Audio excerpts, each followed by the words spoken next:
Está con nosotros la abogada Olga de Ovaldía, quien es la directora de la Fundación para la Libertad Ciudadana, a quien le agradecemos estos minutos en Radio Panamá para poder seguir intentando comprender estos memorándums firmados entre Panamá y Estados Unidos y cuál es la posición de la Fundación. Olga, buenos días, gusto en saludarla, bienvenida a Radio Panamá.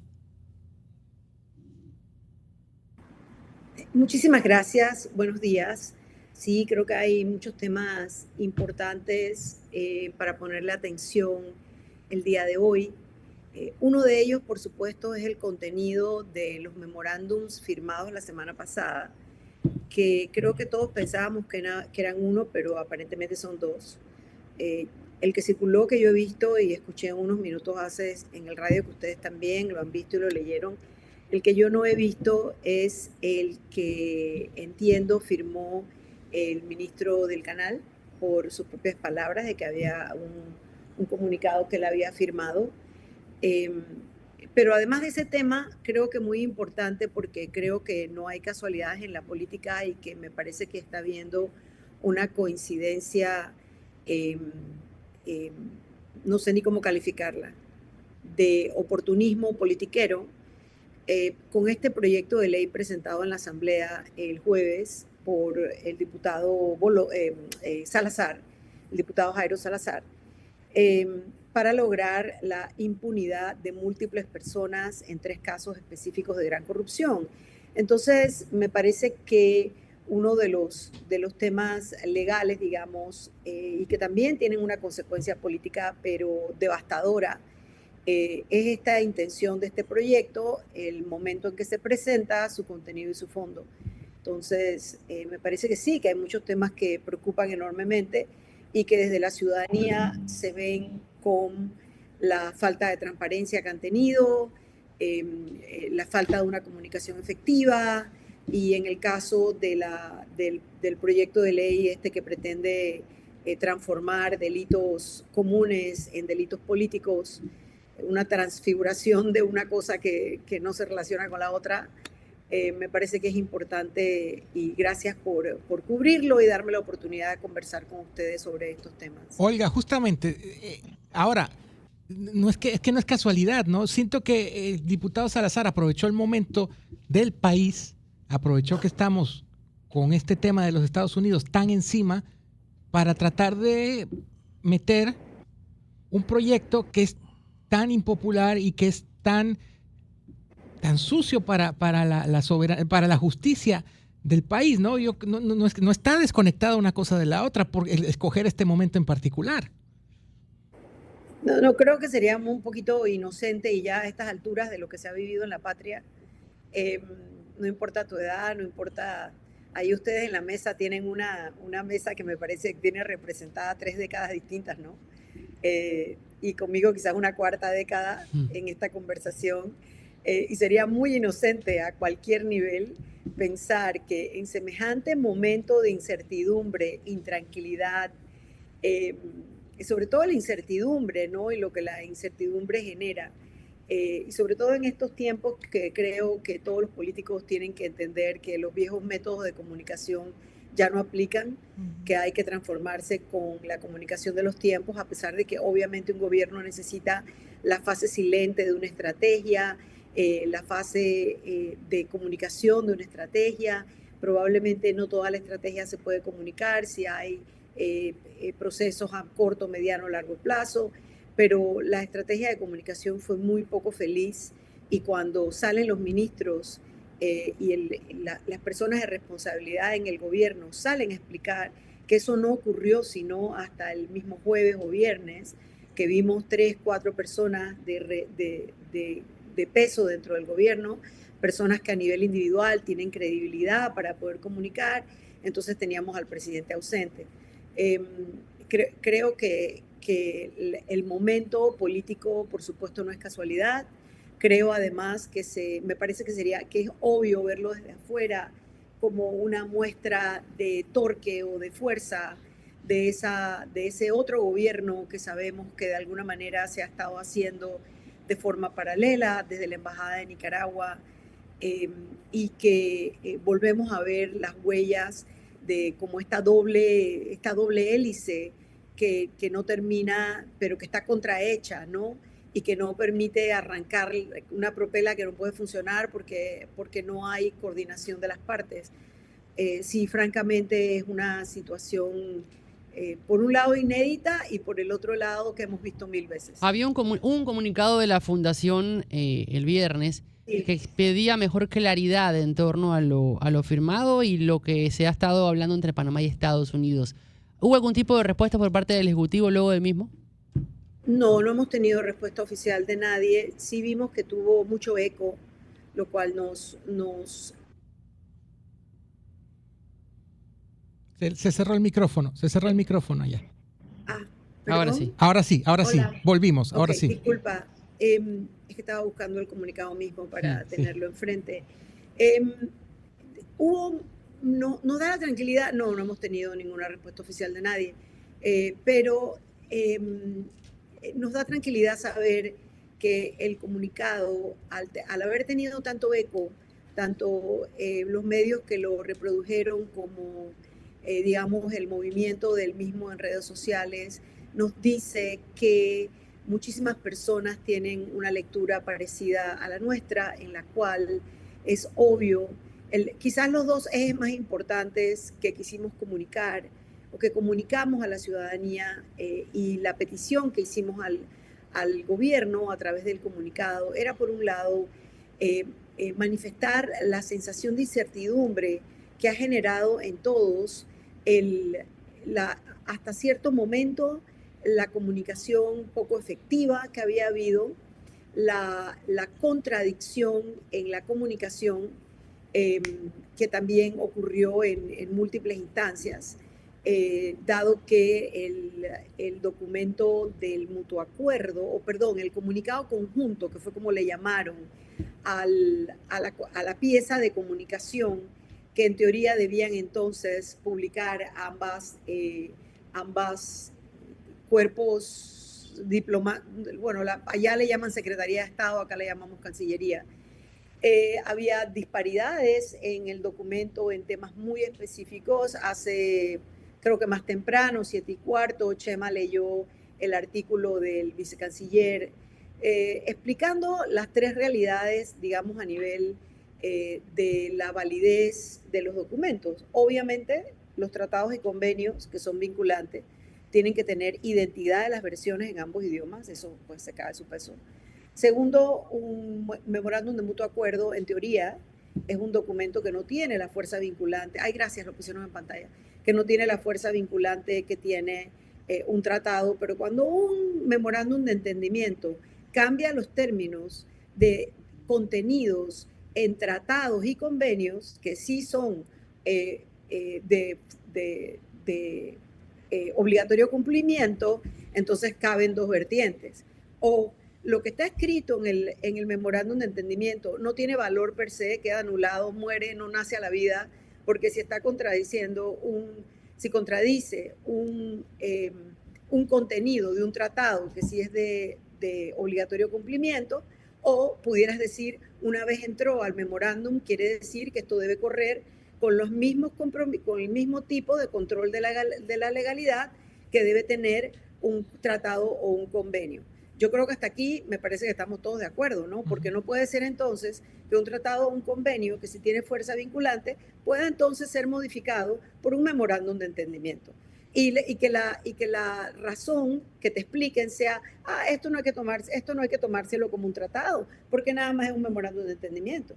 Entonces, por un lado. Por otro lado, las contradicciones que traía el documento, que obviamente era más que un tema semántico, generaba esa incertidumbre. La segunda parte es que cerrar los ojos a que esto genera un malestar, porque parece ser un ataque a una lucha de un siglo para conseguir la soberanía plena, también es cerrar los ojos a la realidad. Y la tercera es que nosotros invitamos al gobierno nacional a ser transparentes, a entender además que si esa agenda que se planteó Donald Trump desde el inicio se está cumpliendo en los hechos, quiere decir que aquí está pasando algo que nosotros no conocemos. Y que si el gobierno nacional está siendo sometido a presiones que no ha compartido con la ciudadanía, que las comparta. nosotros estamos en un momento realmente que yo creo que no solamente el país necesita aglutinarse alrededor de un líder, yo creo que lo quiere hacer. Yo creo que el presidente está todavía a tiempo, el gobierno nacional está a tiempo de usar la transparencia para poder hacer una unión de fuerzas y de intenciones con el pueblo panameño. Creo que no estamos, creo que todavía estamos en ese espacio y nuestro llamado es para decirle al presidente, hay presiones, comuníquelas. Hay una hoja de ruta que no está siendo revelada, pero que en la práctica está siendo ejecutada, comuníquela. Todos los documentos que se transparenten. Eso es lo que nosotros comunicamos. Pero señora Olga, fíjese, estando totalmente de acuerdo con lo que usted plantea, a mí me llama, la verdad, me llamó poderosamente la atención y reitero que si esto no fuera un asunto tan, pero tan serio, yo estaría aquí brincando en el plató, riéndome y haciendo malabares por la risa, ¿no? La forma en que el vicecanciller de la Cancillería de Panamá establece un escrito tan inocente sobre el comportamiento histórico de Estados Unidos en relación con las relaciones de Panamá. Eso, yo no sé si ese escrito del canciller tan inocente y cándido pudiese ser objeto de estudio en la Escuela de Relaciones Diplomáticas de este país e igualmente en las escuelas de Derecho. Porque por supuesto que Estados Unidos se va a agarrar de esa inocencia en las letras para ajustarse a sus intereses. Y lo peor es que desde el presidente Mulino, el canciller Acha, los embajadores han establecido un no discurso en defensa y protección de la soberanía nacional, que pareciera una tontería, pero que no lo es. Que no lo es, porque ¿sabe qué, señora Olga de Valdía? La gente en la calle anda diciendo que el terror de los que están gobernando en este tema con Estados Unidos es perder la visa. Y entonces, bueno, ¿y cuáles son los sí, haces una precisión, Manolo, interesante. Por un lado, efectivamente, el artículo, yo he visto varios artículos de opinión en lo que va, varios. Artículo de estudio, este último artículo. Sí, hay distintos artículos. También he oído las defensas de los ministros y voceros del Estado, y me parece que sí hay un hilo conductor en, como creo que traté de decir al principio, si no me expliqué bien, me trato de explicar nuevamente mejor. Hay un hilo conductor en tratar de hacer una precisión entre tratado, convenio, mutuo acuerdo, cuando los hechos nos están dando un resultado distinto a las palabras. Y que cuando un instrumento tiene la obligación de cumplimiento o tiene la posibilidad de la terminación por cualquiera de las dos partes cuando digan con los 6 meses de aviso, eso es un tema entre el hecho y el derecho, entre la razón y la fuerza. Yo creo que también tenemos que ir a añadirle a eso un grado adicional. Y es que los Estados Unidos ha demostrado a partir del 20 de enero de que ellos han abandonado el derecho internacional de las naciones. Que el tiempo, estamos ante un evento generacional, ante una cosa que a pesar de la cantidad de conflictos armados, las guerras de la posguerra, como le llaman, que se han visto en el mundo a partir de 1945, de 1947, a partir de 1948, cuando de Yalta para acá, pues. En teoría, ya no íbamos a ver o no habíamos visto las invasiones o tomas forzadas de países sin que mediara por el medio el derecho.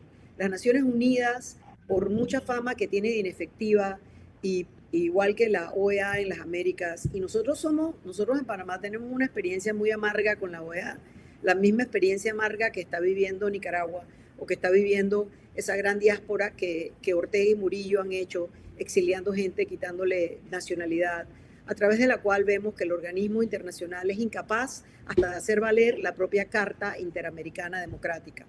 Entonces, yo creo que imaginarse que un país como los Estados Unidos hoy día es el mismo país que era el 19 de enero, que era un país que aunque casi nunca entra a firmar los convenios internacionales, todavía se manejaba como el champion de la democracia, como el champion de los derechos fundamentales o las libertades y como el champion del derecho internacional de las naciones, eso ya no se aplica. Entonces, esa es una realidad por un lado. Y por otro lado, el discurso que ha salido, que estoy viendo en muchísimos medios, lo estoy viendo en muchas partes, es este discurso que exacerba la diferencia de clases, otorgándole a la élite una cualidad de, no sé cuál sería la palabra, de entreguismo hacia los Estados Unidos y otorgándole al pueblo, entre comillas, porque yo no creo que uno pueda hablar hoy día con tanta polarización de esas generalizaciones. Si las generalizaciones siempre fueron mezquinas, hoy día, en una sociedad tan fracturada como tenemos hoy día en Panamá, con un tejido social que está gravemente afectado, con una desconfianza interpersonal de 81%, según nos dice la última encuesta de CIEPS, nosotros podamos hablar del pueblo panameño como un todo. Entonces, este maniqueísmo, esta cosa del blanco y negro, esto de atañer a una clase, una cualidad, y poner todo el amor a la patria en otra clase, yo creo que es completamente injusto por un lado y no sirve para el interés que todos tenemos de ver la soberanía respetada, de ver que el país no entregue lo que no debe entregar y también tratar de entender qué es lo que está debajo de la mesa o no sé dónde está puesto. No sé dónde está, porque es una incertidumbre. Yo creo que nosotros no sabemos ni el contenido real de las negociaciones, ni cuáles fueron los puntos de quiebre para Panamá o para Estados Unidos en esas negociaciones. Y el resultado es ese uno que ya conocemos, otro que al menos yo no conozco y que creo que con el que nadie puede estar contento. Un documento de jeringonza. Olga, hablaba de transparencia, de la necesidad de ser transparentes. Y la transparencia va más allá de dar una conferencia de prensa los jueves. Por supuesto, la transparencia real. Y creo que la tónica ha sido tratar solamente los temas que el gobierno o que la entidad o el funcionario, en este caso pues la vocería del Palacio de las Garzas, la hace el propio presidente los jueves, donde él elige como un menú qué preguntas responde, qué otras no. Y además hay esta tónica que bueno, mientras no haya coerción a la libertad de expresión, mientras no haya mordaza real, de un lado, tanto de los activistas como de los periodistas de la ciudadanía, gozamos del derecho de preguntar y ellos, si no responden, también tenemos algunas herramientas como los accesos a la información pública, que yo creo que pronto vamos a tener que pensar en comenzar a hacer accesos formales a la información pública en las áreas en que no hay voluntad de comunicar. Definitivamente, la transparencia no es nada más una cosa cosmética, transparente una cosa sí y otra no, eso está clarísimo. La definición de la transparencia, además, no es solamente la información per se de cómo se manejan los fondos del Estado. La definición legal de transparencia en nuestra Ley 6, que si no me equivoco es como el último numeral del primer artículo, también habla de los criterios de los funcionarios para tomar decisiones. O sea, no es nada más el resultado que me tienen que comunicar.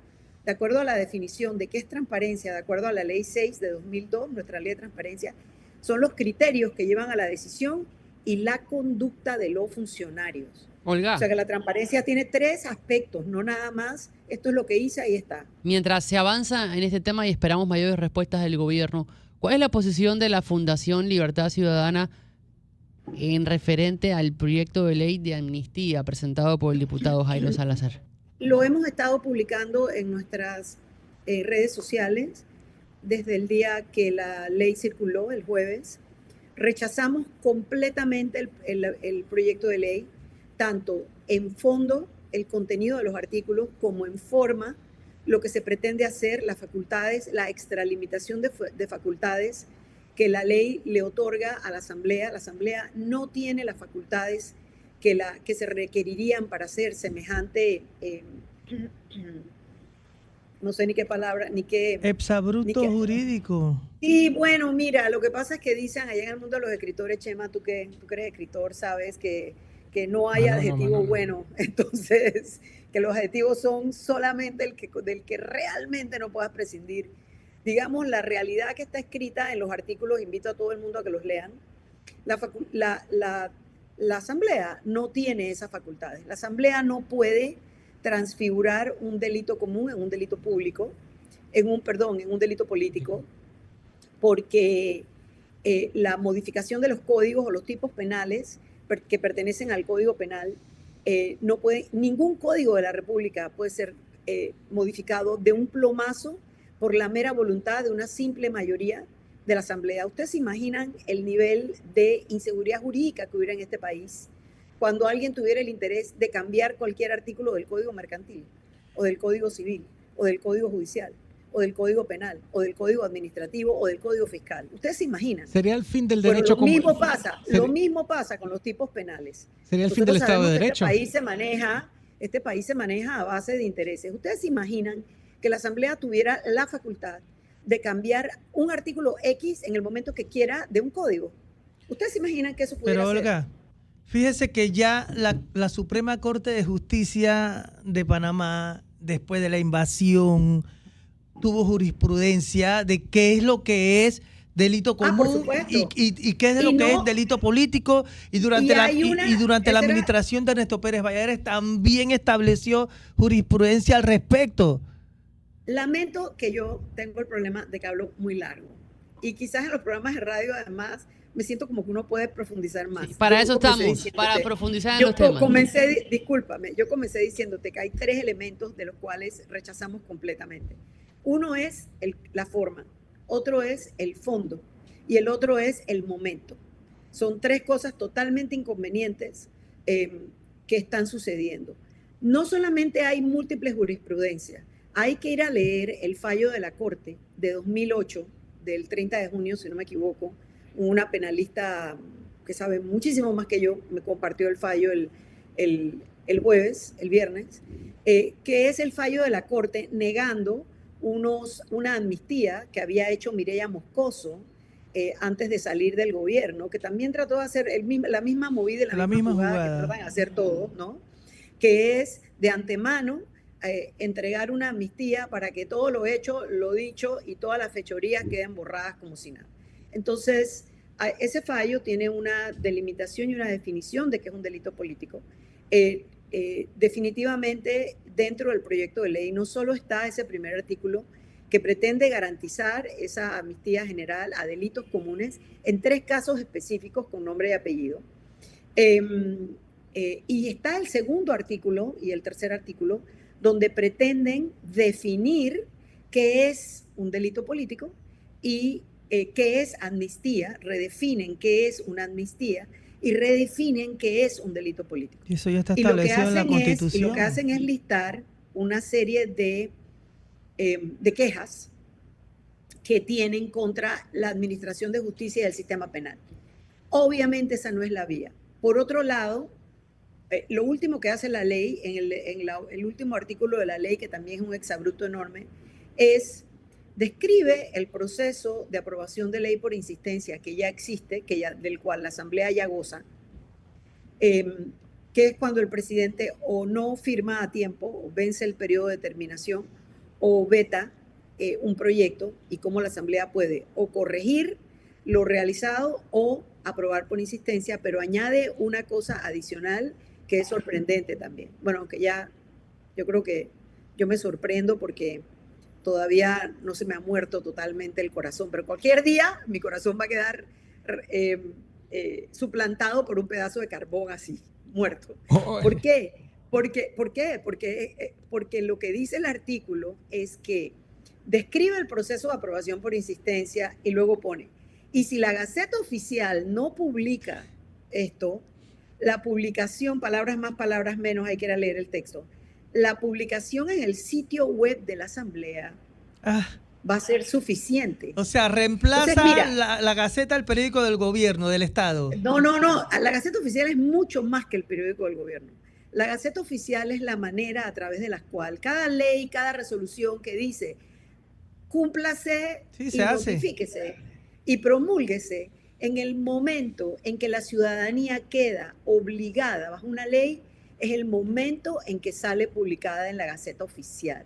Esa es nuestra vía de promulgación de las leyes. Ahora además tenemos Gaceta en línea, como ya sabemos. Recordemos un hecho simple, reciente, que yo creo que todos tenemos en la memoria. Ustedes se acuerdan por qué y bajo qué motivos, bueno, no sabemos por qué motivos oscuros, creo que todos podemos tener una presunción cuáles fueron los motivos, pero como los protagonistas ninguno ha dicho por qué lo hicieron. Ustedes se acuerdan del fallo de la Corte Suprema que declara inconstitucional el contrato minero del 17 que se archiva en una gaveta y no se publica en la Gaceta Oficial. ¿Por qué? ¿Ustedes lo recuerdan? No, a ver. Y porque no se publicó ese fallo en la Gaceta Oficial, es la razón por la cual el gobierno en ese momento Sí, buscó la decide excusa. que sí, es la excusa. Tanto es el tema de la promulgación de las leyes nuevamente. Tú no puedes cambiar en un país el contenido de los códigos de acuerdo al interés de un diputado en una asamblea. El proceso de notificación de la República para decir que una ley aplica a todos los ciudadanos. Cuando tú vas a hacer cualquier demanda contencioso administrativo sobre una resolución o un acto público, o vas a demandar la inconstitucionalidad de una ley, ¿cuál es la primera prueba que tú tienes que añadir a tu recurso? Una copia autenticada de la Gaceta Oficial donde fue publicada.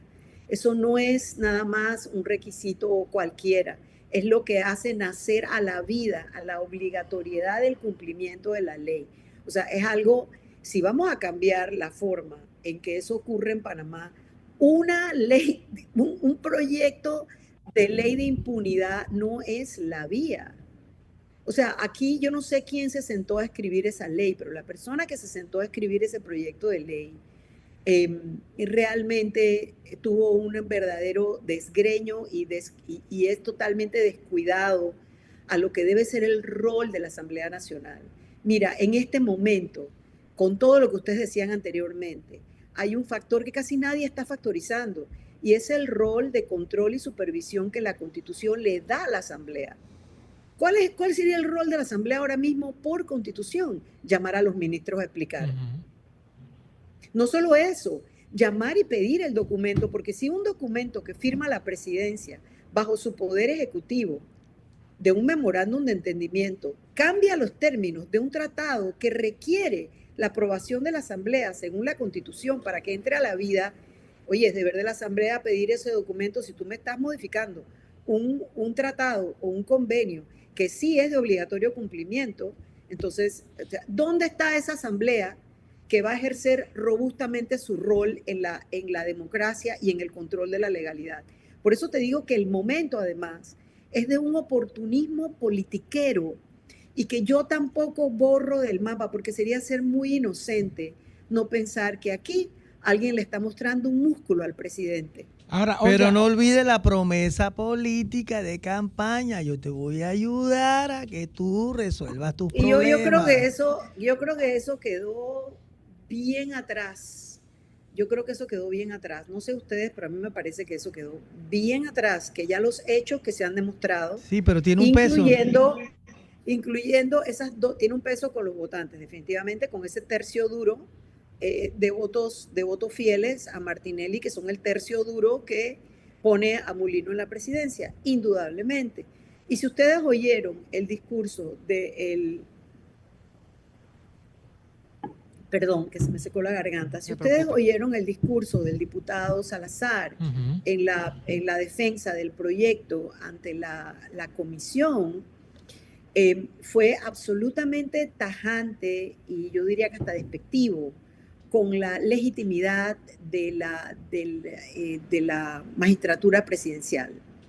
ahora, Olga, Entonces, Olga, ¿sabes? Y al final, perdón, Ajá. Chema y Manolo y Leo, al final, uno de los problemas más grandes que vivimos en este país a menudo es que, y es parte de la débil institucionalidad que tenemos, es que vivimos en los personalismos.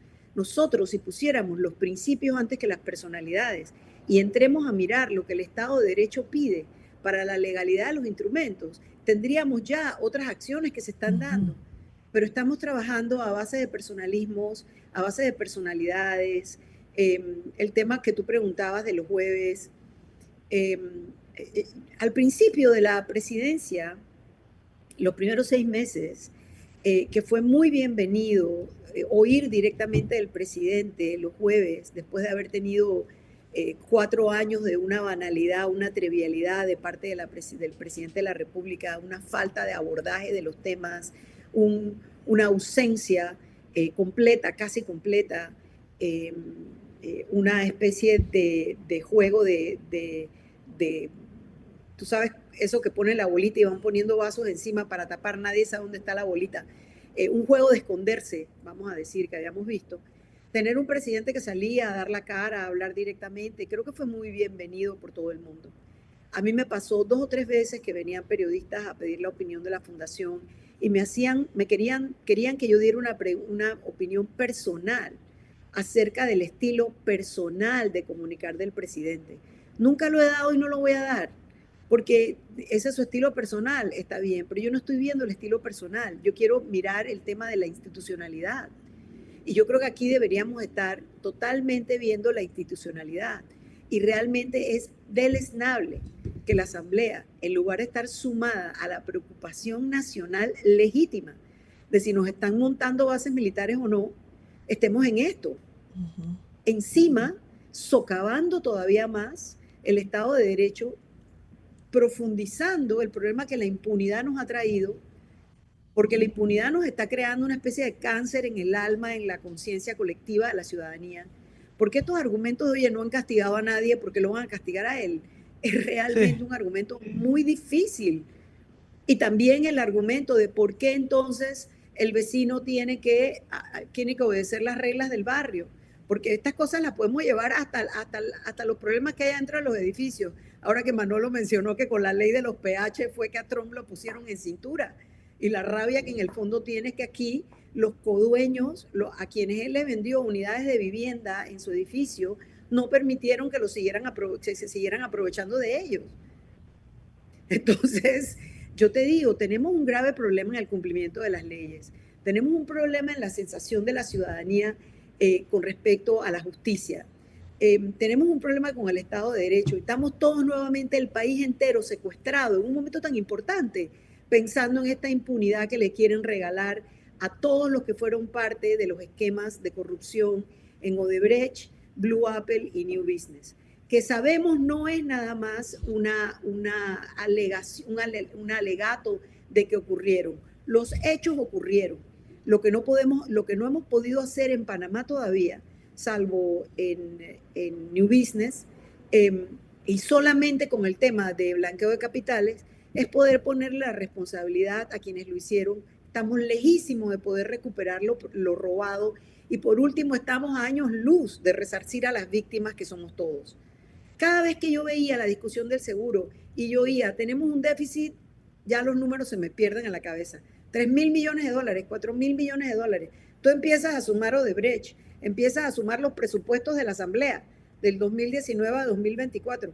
Empiezas a sumar ahora pues el tema de cuánto dejó de pagar la mina, ahí está toda la plata. La corrupción es un daño tan profundo, pero la impunidad es tan profunda como la corrupción. Así es. Olga, sí. Olga, una última cosa. Olga, este proyecto para, al final, si bien todo lo que dice es una violación a la Constitución y demás, este proyecto para que avance tiene que pasar del primer debate. Y hay que hacer la presión. De los 9 diputados que conforman la comisión, 6 no firmaron la propuesta de ley. O sea que digamos que dentro de todo quizás hay la esperanza de que esto no progrese. Por otro lado, el fin de semana se reportó que hubo reunión entre Luis Eduardo Camacho y José Luis Popi Varela. ¿Por qué es relevante? Porque este proyecto, si bien está hecho a la medida de Martinelli, digamos que por carambola termina beneficiando también a Juan Carlos Varela. Y una conversación entre ambas partes podría indicar que se está buscando cómo darle salida a este documento. No, definitivamente. Es decir, me parece que es obvio. No hay ni siquiera que buscar la teoría de la conspiración ni poner los espías a ver quién se tomó qué café, en qué café con quién. O sea, es tan obvio que francamente, y muy probablemente a eso estaban apostando, pensando en la impunidad de varios, no de unos cuantos, como lo mencioné anteriormente. Efectivamente, no está claro qué votos van a ser a favor dentro de la comisión. Sí están claros algunos votos de los diputados que ya declararon que no van a apoyar ese proyecto de ley y están buscando los argumentos jurídicos para poder contrarrestarlo, que son los dos diputados de Vamos, que pertenecen a la comisión, que son el diputado Chen y el diputado Zúñiga, también de parte del diputado de Moca, José Pérez Barboni. Ellos tres al menos han tenido una posición absolutamente vertical con esto.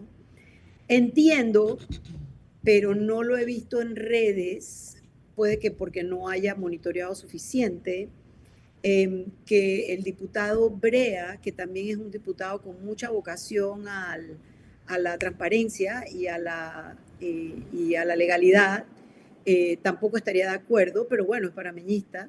Así que habría que ver qué pasa definitivamente recordar que las comisiones de la Asamblea reflejan el mismo pleno, las distribuciones de poder del pleno. Y ahí vienen toda una serie, porque mira, Chema, podemos hacer todo el caminito, hacer toda la futurología.